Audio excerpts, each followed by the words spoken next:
Hi everyone. पिछले part के अंदर हमने डिस्प्लेसमेंट करंट की बात की थी और हमने देखा था कि डिस्प्लेसमेंट करंट की नीड क्या थी। Actually ampere circuital law valid नहीं था कुछ रीजन्स के अंदर कैपेसिटर्स के, तो वहां पर क्योंकि हमें उसको वैलिड कराना था, हमें करंट की जरूरत है जिसको हमने बोला डिस्प्लेसमेंट करंट। और फिर उसके बाद मैक्सवेल ने एक अपडेटेड इक्वेशन दी, ठीक है, जिसको हम मैक्सवेल्स इक्वेशन बोलते हैं। इस पार्ट के अंदर, सेकंड पार्ट के अंदर हम इलेक्ट्रोमैग्नेटिक वेव्स के बारे में बात करेंगे कि क्या होती हैं, इनका सोर्स क्या है, कैसे प्रोड्यूस होती हैं और इनकी कैरेक्टरिस्टिक्स क्या क्या है। ठीक है, तो चलिए शुरू करते हैं सेकंड पार्ट। तो इस सेकंड पार्ट के अंदर हमारे जो लर्निंग ऑब्जेक्टिव्स हैं वो हैं what is electromagnetic wave, source and nature of electromagnetic waves and various properties of electromagnetic waves.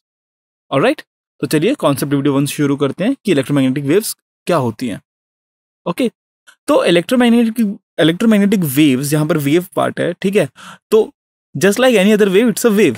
Okay, and if you remember what is a wave, basically हम एनर्जी को एक पॉइंट से दूसरे पॉइंट पर दो तरीके से पहुंचा सकते हैं। ठीक है, आइदर हम एनर्जी को लें किसी बॉडी के अंदर, उसको डालें जैसे कि काइनेटिक एनर्जी, और फिर हम उसे एक प्लेस से दूसरे प्लेस पे ले जाएं। ठीक है, ये तो एक तरीका होता है एनर्जी को ट्रांसपोर्ट करने का। एक दूसरा तरीका होता है दैट इज वेव। वेव के अंदर हम क्या करते हैं, हम एनर्जी को ट्रांसपोर्ट कर रहे हैं but without actually moving any medium. हम बस मीडियम के अंदर जो डिस्टर्बेंस हो रहा है उस डिस्टर्बेंस के थ्रू हम एनर्जी को ट्रांसपोर्ट करते हैं। Okay, so disturbance that travels through a medium or without medium, transporting energy from one location to another location without transporting medium. Okay, so let me repeat. हम energy को एक point से दूसरे point तक हम कैसे ले जा सकते हैं, आइदर हम उसको किसी ऑब्जेक्ट में दें और ऑब्जेक्ट को मूव कराएं, तो यहां पर मटेरियल मूव कर रहा है, ठीक है, या फिर हम एनर्जी को एक पॉइंट से दूसरे पॉइंट में ऐसे मूव कराएं कि जो मैटर है वो तो वहीं रहे और एनर्जी चली जाए। जो ये दूसरा तरीका है ना, इसको हम बोलते हैं वेव और वेव मोशन। ठीक है, तो वेव के अंदर हम क्या कर रहे हैं, हम एक पॉइंट से दूसरे पॉइंट में एनर्जी ट्रांसफर कर रहे हैं और ट्रांसपोर्ट कर रहे हैं, सॉरी, हम ट्रांसपोर्ट कर रहे हैं without actually moving the medium को मूव किए बिना। मैटर यहां पर मूव नहीं करता एक प्लेस से दूसरे, मैटर अपनी जगह पे रहता है, बस एनर्जी ट्रांसफर हो जाती है एक जगह से दूसरी जगह। ओके, जैसे कि साउंड। ठीक है, अगर मैं साउंड की बात करता हूं तो जो एयर पार्टिकल वो तो वही है, बट एनर्जी मेरी जो साउंड एनर्जी मेरे गले से जो निकल रही है वो यहाँ इस माइक्रोफोन के अंदर जा रही है। ठीक है, तो एनर्जी मेरे गले से आपकी तरफ आ रही है, ठीक है, मतलब माइक की तरफ जा रही है, और बीच में जो मटेरियल मीडियम है ना वो अपनी मेन लोकेशन पर अभी भी मौजूद है, वो मूव नहीं कर रहा। तो ऐसे एनर्जी ट्रांसफर होती है। अब देखो, दो तरह की वेव्स होती हैं, हम वेव्स को दो कैटेगरी में डिवाइड कर सकते हैं। एक होती है लॉन्गिट्यूडनल वेव्स, जहां पर पार्टिकल्स का जो डिस्प्लेसमेंट है वो डायरेक्शन ऑफ प्रोपोगेशन के अलोंग होता है। ठीक है, फॉर एग्जांपल साउंड वेव्स। ठीक है, sound waves an example of longitudinal waves. तो देखिए, लॉन्गिट्यूडनल वेव में क्या हो रहा है, एनर्जी एक पॉइंट से लेफ्ट हैंड साइड से राइट हैंड साइड की तरफ जा रही है, ठीक है, लेफ्ट साइड से राइट साइड, बट जो पार्टिकल्स की जो पोजिशन है वो अनचेंज्ड है पहले और बाद में, बट एनर्जी ट्रांसफर हो गई। ओके, नाउ लॉन्गिट्यूडनल वेव में क्या होता है कि जो एनर्जी का ट्रांसफर है, मतलब डायरेक्शन ऑफ प्रोपोगेशन है, और जो पार्टिकल्स की जो डिस्प्लेसमेंट है, उनका जो मोशन का जो डायरेक्शन है वो सेम डायरेक्शन में, वो पैरेलल है। दूसरी तरह की वेव होती है दैट इज ट्रांसवर्स वेव्स, यहां पर पार्टिकल्स का जो ऑसिलेशन है, उनका जो डिस्प्लेसमेंट है वो परपेंडिकुलर होता है to the direction of propagation. ठीक है, तो मतलब एनर्जी जहां ट्रांसफर हो रही है, जिस डायरेक्शन में ट्रांसपोर्ट हो रही है, उसके परपेंडिकुलर डायरेक्शन के अंदर पार्टिकल्स ऑसिलेट करते हैं, दैट इज ट्रांसवर्स वेव। अब ट्रांसवर्स वेव की एग्जांपल्स, लाइट सबसे जो लाइट तो चलो हम बाद में देखते हैं कि लाइट कैसे ट्रांसफर वेव है, बट लाइट से भी अच्छा एग्जांपल मैं दे सकता हूं कि अगर मैं एक स्ट्रिंग लूं और उस स्ट्रिंग को मैं अगर ऊपर नीचे ऑसिलेट करूं एक एंड से, तो उस पर जो वेव्स बनती हैं that is transverse wave. Alright, now हम देखेंगे कि लाइट कैसे एक ट्रांसवर्स वेव है। तो string of guitar waves is also an example of transverse wave. Okay, so definition of electromagnetic waves, electromagnetic waves क्या होती हैं? So electromagnetic waves are non material waves. Basically जितने भी हम वेव्स ऑब्जर्व करते हैं हमारे एवरीडे लाइफ के अंदर, ठीक है, अपार्ट फ्रॉम इलेक्ट्रोमैग्नेटिक वेव्स, जैसे कि sound waves, waves on a string, waves through guitar strings, या फिर मतलब अगर हम अर्थक्वेक की बात करें तो अर्थक्वेक भी एक तरह का क्या होता है, वेव्स की फॉर्म में आता है। ये सारी मटेरियल वेव्स है। यहाँ पर बिना किसी मैटर के, बिना किसी मटेरियल मीडियम के हम एनर्जी को ट्रांसपोर्ट नहीं कर सकते, ठीक है। बट एक स्पेशल टाइप ऑफ वेव होती है जिसके अंदर हमें किसी भी चीज की जरूरत नहीं होती, ठीक है। एनर्जी सन पर रिएक्शन हो रहा है, न्यूक्लियर रिएक्शन। अब सन पे न्यूक्लियर रिएक्शन हो रहा है और हमारे पास हीट एनर्जी आ रही है, लाइट एनर्जी आ रही है। वो कैसे आ रही है? बीच में तो कोई मीडियम नहीं है, बीच में सिर्फ वैक्यूम है, ठीक है। इनफैक्ट क्योंकि हम अर्थ पे देखते हैं कि हमें कोई मटेरियल मीडियम चाहिए एनर्जी ट्रांसपोर्ट करने के लिए, तो पुराने लोगों ने सोचा था कि सन से एनर्जी अगर अर्थ की तरफ आ रही है, इसका मतलब बीच में कोई मीडियम है, और ये मीडियम उनको नहीं पता था क्या है, और उन्होंने उसको नाम दिया ईथर, ठीक है। इसके बारे में ज़्यादा डिटेल करने की जरूरत, ज़्यादा डिस्कस करने की ज़रूरत नहीं है वैसे तो, लेकिन just to give an idea कि ये जो हमारा एक कॉन्सेप्ट है कि भाई एनर्जी को एक जगह से दूसरी जगह पहुंचाना है तो हमें एक मटेरियल मीडियम चाहिए, बहुत स्ट्रांग था, ठीक है। अब इलेक्ट्रोमैग्नेटिक वेव्स बहुत स्पेशल वेव्स हैं, ओके। पुराने लोगों को लगा कि ये भी कोई स्पेशल वेव नहीं, इनको भी कोई मटेरियल मीडियम चाहिए, उन्होंने नाम दे दिया ईथर। बट रियलिटी में ऐसा नहीं होता। इलेक्ट्रोमैग्नेटिक वेव्स को कुछ मीडियम की जरूरत नहीं है, वो वैक्यूम से, मतलब कुछ भी ना हो तब भी वो प्रोड्यूस होके हमारे पास आ सकती है, ओके। तो देखो ये एक सिंपल सी पिक्चर है कि changing electric field and magnetic field produces this EM wave which moves in this direction which is perpendicular to both electric field and magnetic field, okay। Basically अगर हमारे पास इलेक्ट्रिक फील्ड और magnetic field है, ठीक है, और दोनों change कर रही हैं, तो इन दोनों के चेंज होने से इलेक्ट्रोमैग्नेटिक वेव प्रोड्यूस होती है जो कि इन दोनों के परपेंडिकुलर डायरेक्शन में मूव करती है, okay. Electric field, magnetic field and directional propagation of wave are mutually perpendicular. ये बहुत ही इंपॉर्टेंट एक प्रॉपर्टी है AM वेव्स, ठीक है। यहां पर इस GIF के थ्रू, GIF के थ्रू हम समझ सकते हैं कि कैसे electric field and magnetic field change हो रही है, ठीक है। इलेक्ट्रिक फील्ड चेंज हो रही है Y के अलोंग, मैग्नेटिक फील्ड चेंज हो रही है Z के अलोंग, और X की डायरेक्शन में हमारी एनर्जी मूव कर रही है, या डायरेक्शन ऑफ प्रोपोगेशन है। और आप जैसे कि आप देख सकते हैं कि तीनों परपेंडिकुलर है, ठीक है। तो बेसिकली इलेक्ट्रोमैग्नेटिक वेव्स क्या होती है? Changing electric field and magnetic field produces EM waves, okay. Basically ये एक डेफिनेशन है EM वेव्स की। एन एक्सेलरेटेड और oscillated charge generates electromagnetic waves, ठीक है। अब इसको समझने के लिए देखो कि इलेक्ट्रोमैग्नेटिक वेव्स कैसे प्रोड्यूस होती हैं। इमेजिन करो हमारे पास दो चार्जेस हैं, एक पॉजिटिव और एक नेगेटिव। ऑसिलेटिंग चार्जेस से इलेक्ट्रोमैग्नेटिक रेडिएशन निकलता है ना, ये हम सब जानते हैं कि बिकॉज ऑसिलेटिंग चार्ज का एक्सेलरेट कर रहा है। तो अगर चार्जेस ऑसिलेट कर रहे हैं तो इस ऑसिलेटिंग चार्ज से ऑसिलेटिंग इलेक्ट्रिक फील्ड प्रोड्यूस होती है, और ये जो ऑसिलेटिंग इलेक्ट्रिक फील्ड है यही तो प्रोड्यूस करती है मैग्नेटिक फील्ड, है ना। और क्योंकि इलेक्ट्रिक फील्ड ऑसिलेटिंग है तो मैग्नेटिक फील्ड भी ऑसिलेटिंग होगी, okay. So from oscillating charge will get oscillating electric field and from oscillating electric field will get oscillating magnetic field। और ये जो oscillating magnetic field है फिर ये प्रोड्यूस करेगी oscillating electric field, और ये oscillating electric field फिर प्रोड्यूस करेगी oscillating magnetic field and the cycle will repeat itself। ऐसे साइकिल घूमती रहेगी, ठीक है। तो oscillating चार्ज से oscillating electric field, oscillating electric field से oscillating magnetic field, oscillating magnetic field से oscillating electric field, oscillating electric field से oscillating magnetic field, फिर ऑसिलेटिंग मैग्नेटिक फील्ड से इलेक्ट्रिक फील्ड, एंड ऐसे चलता रहेगा। तो मतलब चार्जेस तो एक जगह ऑसिलेट करे, वेव प्रोपगेट कैसे कर रही है? इलेक्ट्रिक फील्ड और मैग्नेटिक फील्ड एक दूसरे को प्रोड्यूस करते हुए आगे चल रहे हैं और ऐसे एनर्जी प्रोड्यूस हो रही है। और यही रीजन है क्योंकि इलेक्ट्रिक फील्ड और मैग्नेटिक फील्ड को किसी मीडियम की जरूरत नहीं होती, तो वैक्यूम में एक दूसरे को अपने आप को सस्टेन करती है, ओके। इसी तरीके से वो एक दूसरे को प्रोड्यूस करते हुए चलती है। सो for the propagation of electromagnetic waves, we don't require even charges, no mass, no matter, no charge, nothing. We don't require anything. Vacuum के थ्रू भी electromagnetic waves propagate कर लेती हैं। तो oscillating electric field से oscillating magnetic field प्रोड्यूस होती है, और oscillating magnetic field से oscillating electric field। ये दोनों के बीच में जो रिलेशन है, इसी से हमारे पास क्या मिलती है? Electromagnetic wave, okay. तो चलिए कॉन्सेप्ट टेस्ट करते हैं, क्वेश्चन करते हैं। क्वेश्चन है, A plain electromagnetic wave travels in vacuum along z direction. What can you say about the directions of its electric and magnetic field vectors? तो हमारे पास electromagnetic wave की डायरेक्शन है, मतलब डायरेक्शन ऑफ प्रोपोगेशन, एनर्जी कहाँ travel कर रही है, energy along Z जा रही है।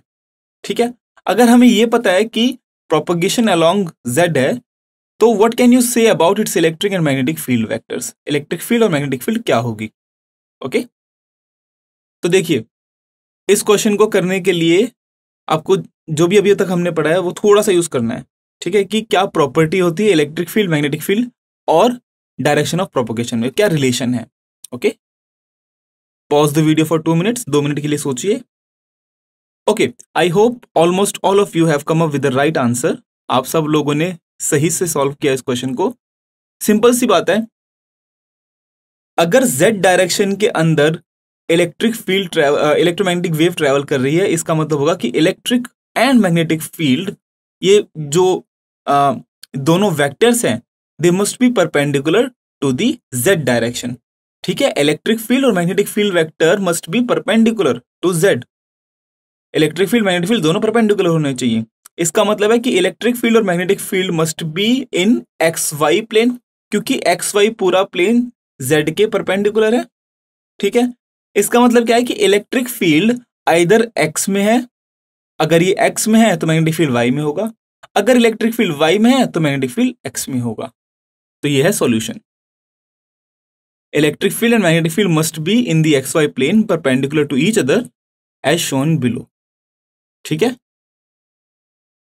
तो जेड डायरेक्शन में प्रोपोगेशन है, अगर मैं इलेक्ट्रिक फील्ड को वाई में लेता हूं तो हमारी मैग्नेटिक फील्ड एक्स में होगी, बिकॉज इलेक्ट्रिक फील्ड और मैग्नेटिक फील्ड भी क्या है, एक दूसरे के परपेंडिकुलर। ऑलराइट, या फिर मैं मैग्नेटिक फील्ड भी ले सकता हूं वाई पे, उस केस में इलेक्ट्रिक फील्ड एक्स के अलोंग होगी और प्रोपोगेशन का है टुवर्ड्स जेड। तो चलिए सेकंड पार्ट के कॉन्सेप्ट वीडियो 2 में हम बात करेंगे source and nature of electromagnetic waves. Electromagnetic wave कैसी होती है, कैसे प्रोड्यूस होती है, उनकी प्रॉपर्टीज क्या है, कैरेक्टरिस्टिक्स क्या क्या है। ठीक है, तो जैसा कि हमने पिछले कॉन्सेप्ट वीडियोस में बात की थी कि कोई एक्सेलरेटिंग चार्ज एक रेडिएशन एमिट करता है, और ये जो रेडिएशन है ये इलेक्ट्रोमैग्नेटिक वेव की फॉर्म में निकलता है। ओके, तो जब भी कोई चार्ज वाइब्रेट कर रहा है या ऑसिलेट कर रहा है, तो इसका मतलब वो एक्सेलरेट कर रहा है, क्योंकि वाइब्रेशन में, ऑसिलेशन में डायरेक्शन ऑफ मोशन चेंज हो रही है, there has to be an acceleration, और accelerating charge emit electromagnetic waves और इलेक्ट्रोमैग्नेटिक रेडिएशन। ठीक है, अब इलेक्ट्रोमैग्नेटिक रेडिएशन वैक्यूम के अंदर अपने आप को सस्टेन कैसे कर पाता है, इसको किसी मटेरियल मीडियम की जरूरत क्यों नहीं होती, क्योंकि एक बार ऑसिलेटिंग चार्ज ने एक टाइम चेंजिंग मैग्नेटिक फील्ड निकाल दी। ठीक है, एक बार मैग्नेटिक फील्ड प्रोड्यूस होगी जो टाइम के साथ चेंज हो रही है, तो वो प्रोड्यूस करेगी टाइम चेंजिंग मैग्नेटिक फील्ड, और टाइम चेंजिंग मैग्नेटिक फील्ड फिर प्रोड्यूस करेगी टाइम चेंजिंग इलेक्ट्रिक फील्ड, फिर टाइम चेंजिंग इलेक्ट्रिक फील्ड दोबारा मैग्नेटिक फील्ड फिर दोबारा electric field and so on. Okay, तो आपने ऑसिलेशन कराया चार्ज का एक जगह, लेकिन इलेक्ट्रिक फील्ड और मैग्नेटिक फील्ड एक दूसरे को प्रोड्यूस करते हुए आगे चल रही है। ठीक है, और इसी तरह एनर्जी आगे जाती है। ओके, तो electromagnetic waves are transverse in nature and non material waves, they are non material waves because electric field और मैग्नेटिक फील्ड को किसी मटेरियल की जरूरत नहीं होती, वो वैक्यूम के अंदर एग्जिस्ट कर सकती हैं, और ये जो एग्जिस्ट कर रही है इलेक्ट्रिक फील्ड और मैग्नेटिक फील्ड, यही क्या है, यही इलेक्ट्रोमैग्नेटिक वेव्स को आगे चला रही हैं। ठीक है, यही तो है source, time changing electric field and time changing magnetic field ही तो सोर्स है इलेक्ट्रोमैग्नेटिक वेव्स का। ओके, अब ये ट्रांसफर्स क्यों है, बिकॉज इलेक्ट्रिक फील्ड और मैग्नेटिक फील्ड दोनों परपेंडिकुलर हैं to the direction of propagation of energy. Energy जिस डायरेक्शन में प्रोपोगेट कर रही है, जैसे कि यहाँ पर जेड में दिखाया गया है, तो इलेक्ट्रिक फील्ड और मैग्नेटिक फील्ड एक्स और वाई डायरेक्शन में होंगे। ओके, तो चलिए इनकी इक्वेशंस के बारे में बात करते हैं। इलेक्ट्रिक फील्ड की क्या इक्वेशन है, मैग्नेटिक फील्ड की क्या इक्वेशन है। तो electric field is E naught sine k z minus omega t, where k is the wave number and omega is angular frequency, just like any transverse wave, जो हमने waves chapter में पढ़ी थी, SHM and waves हमने पढ़ा था ना कि ट्रांसफर वेव की इक्वेशन क्या होती है। तो ये है ट्रांसफर वेव की इक्वेशन यहाँ पर इलेक्ट्रिक फील्ड की। इसी तरह मैं मैग्नेटिक फील्ड की भी दिखा सकता हूँ। ठीक है, कि यहाँ है wave number, omega angular frequency, E not is the maximum magnitude of electric field which is the amplitude of electric wave, and magnetic field की जो वेव है उसका जो एम्पलीट्यूड है वो बी नॉट है। Okay, So omega is the angular frequency, k is the wave number, lambda is the wavelength, z is the direction of propagation, t is the specific time. तो wave number जैसा कि आपको याद होगा वो बराबर होता है 2 पाई बाई लैम्डा या फिर omega by speed of wave या फिर ओमेगा बाय वी। यहां पर v की जगह हम c यूज करते हैं बिकॉज स्पीड ऑफ लाइट को हम डिनोट करते हैं c से।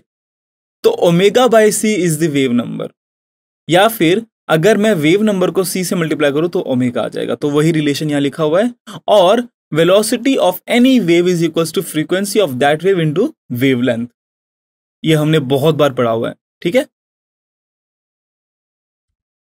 ओके, तो जैसे कि हमने बात की थी magnitude of wave number is 2 pi by lambda, ठीक है। Just like any other wave it is 2 pi by lambda. और relationship between permittivity of free space and the magnetic permeability of free space and speed of light, ठीक है, इन सब में क्या relation है, ठीक है। तो जैसा कि हमने कैलकुलेट किया था, अगर आपको याद होगा, कि अगर मैं एप्सिलॉन नॉट और म्यू नॉट को मल्टीप्लाई करूं तो ये बराबर होता है 1 बाय सी स्क्वायर के, ठीक है। या फिर मैं लिख सकता हूं कि c is equals to 1 by square root of epsilon naught into mu naught, ठीक है। ये और देखो यहां से आपको एक हिंट भी मिल रहा है कि एक magnetic property epsilon naught permittivity और एक magnetic property that is permeability, इन दोनों का जो प्रोडक्ट है वो लाइट है। तो यहां से एक हिंट भी मिल रहा है कि लाइट जो है वो कोई एक सेपरेट कोई फिजिकल प्रॉपर्टी नहीं है, that is just electromagnetic wave. ये इलेक्ट्रिसिटी और मैग्नेटिज्म का एक कॉम्बिनेशन है। ओके, तो देखो यहां पर एक चीज तो तय है कि इलेक्ट्रोमैग्नेटिज्म एक सिंगल फिनोमिना है, इलेक्ट्रोमैग्नेटिज्म एक सिंगल फिनोमिना है। और इस इलेक्ट्रोमैग्नेटिक वेव की अगर मैं बात करूं तो light just is a part of electromagnetic wave. और जो भी बाकी सारी चीजें हैं, इलेक्ट्रोस्टैटिक फोर्स, मैग्नेटिक फील्ड, ये सब इसके इस इलेक्ट्रोमैग्नेटिज्म के कंपोनेंट्स हैं, इंडिविजुअल कंपोनेंट्स। ओके, तो फॉर एनी अदर मटेरियल, अगर मैं किसी और मटेरियल की बात करूं, ये तो हमने वैक्यूम में किया था, है ना। अगर किसी और मटेरियल की बात करूं तो वहां परमिटिविटी होगी एप्सिलॉन एंड मैग्नेटिक परमिएबिलिटी होगी म्यू। तो वहां पर स्पीड ऑफ वेव जो निकलेगी वो होगी 1 by under root epsilon into mu. Okay, तो मटेरियल के साथ स्पीड ऑफ इलेक्ट्रोमैग्नेटिक वेव भी चेंज होती है। वैक्यूम के अंदर होता है 3 into 10 to the power 8। Alright, तो चलिए एक क्वेश्चन करते हैं। Are you ready? तो क्वेश्चन है, the source of electromagnetic waves can be a charge. Okay, अब ये चार्ज, इसके 4 ऑप्शन है इसकी state of motion. Moving with a constant velocity, moving in a circular orbit, at rest, और falling in an electric field. So take your time and come up with an answer. Okay, so I hope आपने कोई answer अपना write down किया होगा, ठीक है। देखिए, moving with a constant velocity, अगर मैं ए ऑप्शन की बात करूं तो कांस्टेंट वेलोसिटी है, तो यहां से इलेक्ट्रोमैग्नेटिक वेव प्रोड्यूस नहीं होगी। Moving in a circular orbit, अगर कोई चीज सर्कुलर ऑर्बिट के अंदर मूव कर रही है तो उसका अंदर एक सेंट्रीपिटल एक्सेलरेशन होती है, तो यहां से तो इलेक्ट्रोमैग्नेटिक वेव निकलनी चाहिए। और इस पॉइंट को आप ना याद रखिए, क्योंकि जब हम मॉडर्न फिजिक्स पढ़ेंगे, जब हम स्ट्रक्चर ऑफ एटम की बात करेंगे तो इस चीज को हम यूज करेंगे, ठीक है। कि अगर कोई चार्ज सर्कुलर ऑर्बिट के अंदर मूव करता है तो उसके ऊपर एक एक्सेलरेशन लगती है और उस एक्सेलरेशन से इलेक्ट्रोमैग्नेटिक वेव जनरेट होती है। ओके, इसका मतलब एनर्जी रेडिएट हो रही है। अगर कोई चीज रेस्ट पर है तो नॉन एक्सेलरेटिंग है, hence electromagnetic waves are not generated. और falling in an electric field, अब अगर कोई चीज इलेक्ट्रिक फील्ड के अंदर गिरी है, कोई चार्ज गिरा है, तो उस चार्ज पे फोर्स लगेगा तो एक्सेलरेशन आएगा, हेंस इलेक्ट्रोमैग्नेटिक वेव। तो यहां पर 2 ऑप्शन करेक्ट है, बी एंड डी, ठीक है। सर्कुलर मोशन के अंदर सेंट्रीपिटल एक्सेलरेशन है, और जब कोई चीज इलेक्ट्रिक फील्ड में गिर रही है तो उसके ऊपर फोर्स लगेगा, मतलब एक्सेलरेशन आएगा। दूसरा concept test, which physical quantity is same for X-rays of wavelength this, red light of wavelength this and radio waves of wavelength this। ठीक है, हमारे पास एक्सरे है जिसकी वेवलेंथ दी गई है 10 to the power -10 metre.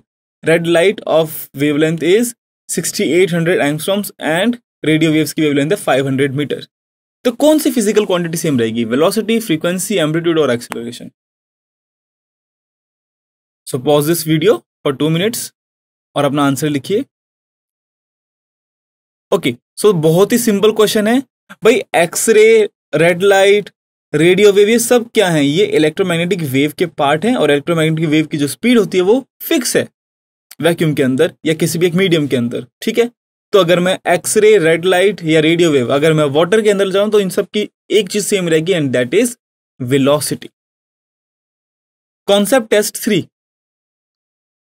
a radio can tune into any station in the 7.5 megahertz to 12 megahertz band.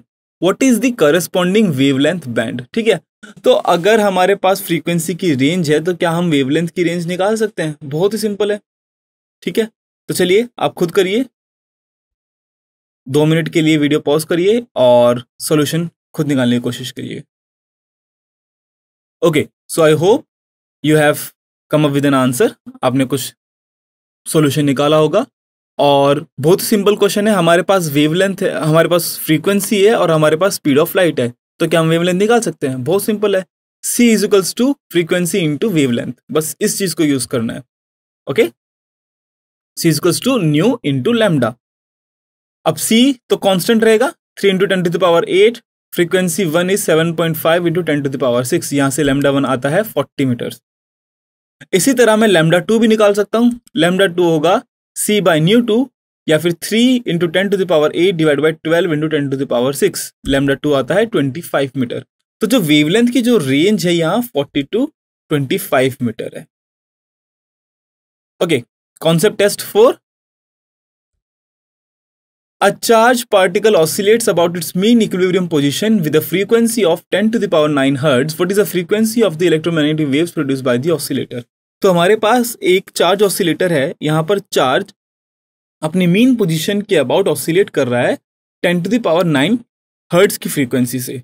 तो electromagnetic waves जो यहाँ से प्रोड्यूस होंगी उसकी फ्रीक्वेंसी क्या होगी? तो अगर आपको याद होगा, मैंने आपको एक थॉट एक्सपेरिमेंट दिया था कि अगर एक चार्ज मैं ऊपर एज्यूम करूँ, एक चार्ज मैं नीचे एज्यूम करूँ और वो दोनों ऑसिलेट कर रहे हैं, वो दोनों ऊपर नीचे आ रहे हैं, ठीक है।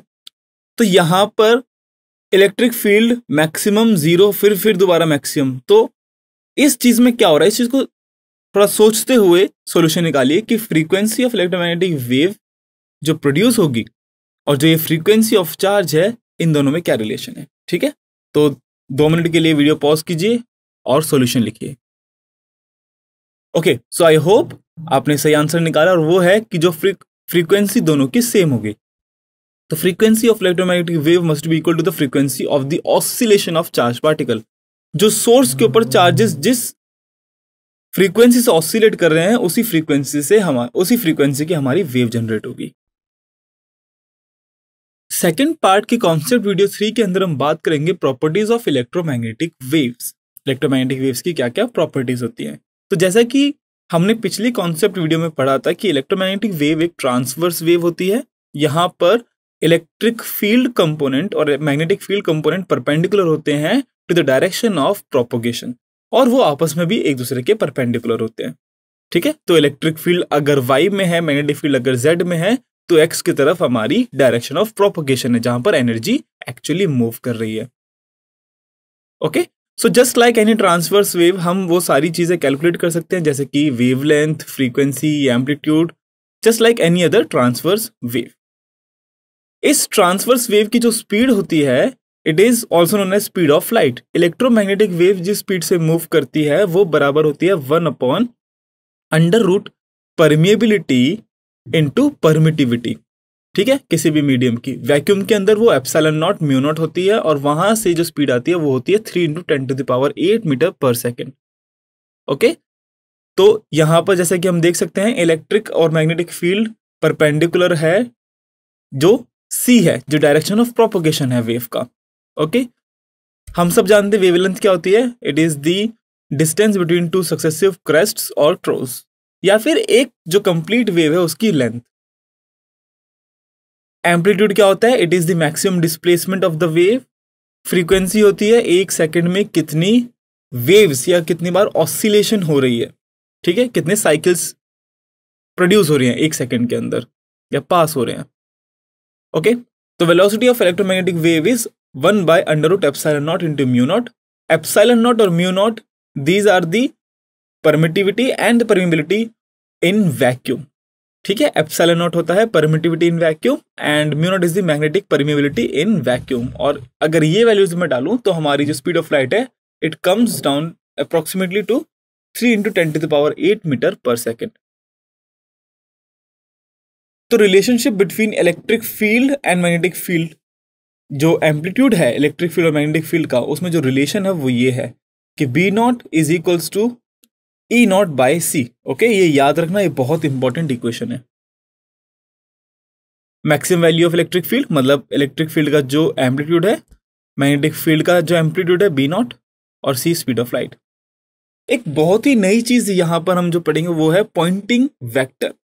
पॉइंटिंग वेक्टर बेसिकली एनर्जी का फ्लक्स बताता है कि किस रेट से एनर्जी फ्लो कर रही है। ठीक है, it is the rate of flow of energy in an electromagnetic wave per unit area per unit second is called Poynting vector. ठीक है, सो अगर इलेक्ट्रिक फील्ड y डायरेक्शन में है, मैग्नेटिक फील्ड z डायरेक्शन में है, तो Poynting vector obviously x direction में होगा, बिकॉज जो हमारी direction of propagation of wave है, जहां पर एनर्जी फ्लो कर रही है, वो इलेक्ट्रिक फील्ड और मैग्नेटिक फील्ड के परपेंडिकुलर होना चाहिए, क्योंकि एक ट्रांसवर्स वेव है। तो ये जो पॉइंटिंग वेक्टर है ये किसके बराबर होता है? Poynting vector is equals to E cross B by mu naught. ठीक है, और ये वेरियस केसेस जहां पर हम देख सकते हैं कि पॉइंटिंग वेक्टर एक्चुअली कैसे रिलेटेड है इलेक्ट्रिक फील्ड और मैग्नेटिक फील्ड के। ठीक है, E क्रॉस B मतलब अगर आपको क्रॉस प्रोडक्ट याद है तो E क्रॉस B की जो डायरेक्शन होगी वो पॉइंटिंग वेक्टर की डायरेक्शन होगी। याद रखना, कभी B क्रॉस E मत कर देना, B क्रॉस E वो नेगेटिव S हो गया। ठीक है, S is E cross B। और क्योंकि अगर आपको याद होगा ये वेक्टर की प्रॉपर्टी है क्रॉस प्रोडक्ट की कि E क्रॉस B अगर मैं निकालूंगा तो E क्रॉस B की जो डायरेक्शन है मतलब जो S की डायरेक्शन वो E और B दोनों के परपेंडिकुलर है। ठीक है, तो S vector is equals to E cross B by mu naught. SI unit of S is watt per metre square. ठीक है, ओके, ये एक बहुत ही इंपॉर्टेंट और बहुत ही यूनिक एक प्रॉपर्टी है इलेक्ट्रोमैग्नेटिक वेव की कि जो optical effect of electromagnetic wave है ना, जो हम देख पाते हैं, जो हम एक्चुअली विजुअली जिसको हम परसीव करते हैं, वो इलेक्ट्रिक वेक्टर उसके पीछे रीजन होता है। Electric vector is responsible for optical effect of electromagnetic waves. ठीक है, तो electric vector is responsible for the optical effect. ये एक प्रॉपर्टी है, इसे जरूर याद रखना। ओके, और ये क्यों होता है ऐसा? क्योंकि मूविंग पार्टिकल्स जो होते हैं, जो पार्टिकल ऑसिलेट कर रहे हैं, वो किस वजह से ऑसिलेट करेंगे? अगर कहीं पर भी कोई पार्टिकल जो विजुअल इफेक्ट दे रहा है, ठीक है, तो वो ऑसिलेट कर रहा है तभी देता है। और वो ऑसिलेट कौन कराता है उसको? इलेक्ट्रिक फील्ड तो ऑसिलेट कराएगी इलेक्ट्रिक फोर्स लगा के। ठीक है, तो hence is the reason behind the optical effect of electromagnetic wave, जैसे कि लाइट होती है। The energy in an electromagnetic wave is equally divided in electric vector and magnetic vector. ठीक है, तो जो इलेक्ट्रोमैग्नेटिक वेव की जो टोटल एनर्जी है वो इलेक्ट्रिक वेक्टर और मैग्नेटिक वेक्टर में इक्वली डिवाइडेड होती है। ओके, सपोज अगर एनर्जी E है तो इलेक्ट्रिक फील्ड और मैग्नेटिक फील्ड में इक्वली डिवाइडेड है। ठीक है, सपोज अगर मैंने एनर्जी 4 टाइम्स कर दी, इसका मतलब है कि एनर्जी इक्वली डिवाइडेड होगी मैग्नेटिक फील्ड और इलेक्ट्रिक फील्ड कंपोनेंट में। The average energy density of electric field, ठीक है, ये half epsilon not E square, ये हमने पहले भी ये टर्म देखी हुई है। ठीक है, तो average energy density of electric field is given by half epsilon not E square. ये हमने बहुत बार इस एक्सप्रेशन को यूज किया इलेक्ट्रोस्टैटिक्स के अंदर भी। ठीक है, मैग्नेटिक कंपोनेंट जो होगा एनर्जी का, the average energy density of magnetic field is half B square by mu not. Okay, B square by mu not. और जैसा कि आप देख सकते हैं कि एक रिलेशन है मैग्नेटिक फील्ड और इलेक्ट्रिक फील्ड में कि एप्सिलॉन एनर्जी में ऊपर आता है, यहां पर म्यू नॉट नीचे आता है। अब किसी भी वेव की जो इंटेंसिटी होती है वो होती है कि कितनी एनर्जी पर यूनिट टाइम में परपेंडिकुलरली आ रही है।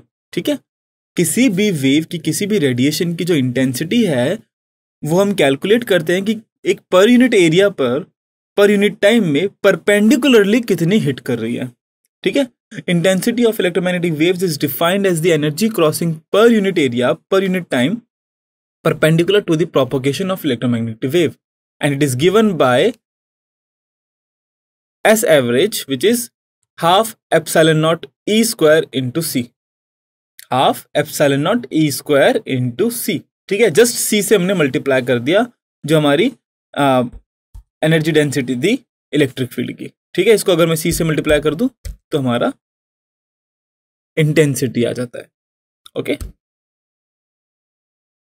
तो अभी तक मैक्सवेल ने जो इक्वेशंस दी थी वो यू कैन से वो भी जस्ट इक्वेशंस थी, ठीक है। उन्होंने अपने जो भी ये फॉर्मूलेस फॉर्मुलेट करे, that is because of the reasoning he gave, the conclusion he came up with कि इंडक्शन करंट होता है, और जो मैक्सवेल इक्वेशन है उसको उन्होंने मैक्सवेल एम्पियर इक्वेशन बनाया, उसके अंदर कुछ चेंजेस किए, ठीक है। अभी तक चीजें थ्योरेटिकल थी, अभी तक बस आइडियाज थी, लेकिन हाइनरिक हर्ट्ज एक साइंटिस्ट थे और physicist, I should say physicist, और उन्होंने इलेक्ट्रोमैग्नेटिक वेव की एग्जिस्टेंस को कंफर्म किया था इन 1888, और 1888 और ये जो टाइम है before the beginning of 20th century और लेट 19th सेंचुरी, यहाँ पर एकदम इस चीज को एक्सेप्ट कर लिया गया कि यूनिवर्स में जितनी भी इलेक्ट्रोमैग्नेटिज्म की जो भी चीजें हैं, ठीक है, जो भी इलेक्ट्रिसिटी या मैग्नेटिज्म की जो भी चीजें कहीं से भी रिलेटेड है, वो हम एक्सप्लेन कर सकते हैं थ्रू मैक्सवेल्स इक्वेशन, ओके। तो क्योंकि वेव है तो एनर्जी है तो क्या हम मोमेंटम कैलकुलेट कर सकते हैं, ठीक है। तो उसका जो रिलेशन है, this is momentum is equals to energy divide by the speed of light, ठीक है। ये फॉर्मूला याद रखना, ये हम मॉडर्न फिजिक्स के अंदर भी इसी सिमिलरली एक सिमिलर मेथड सिमिलर फॉर्मूला हम यूज करेंगे, ठीक है। Momentum is equals to mu by u by c, u is the energy, total energy of electromagnetic wave, और पी मोमेंटम है, c is speed of light, okay. तो चलिए concept test करते हैं, are you ready? The amplitude of magnetic field part of harmonic electromagnetic wave in vacuum is 510 nano tesla, ठीक है। What is the amplitude of the electric field part of the wave? अगर मेरे पास magnetic field का amplitude है तो क्या आप इलेक्ट्रिक फील्ड का एम्पलीट्यूड कैलकुलेट कर सकते हैं? Do you remember the formula? It is B naught is equals to E naught by c. तो चलिए 2 मिनट के लिए सोचते हैं,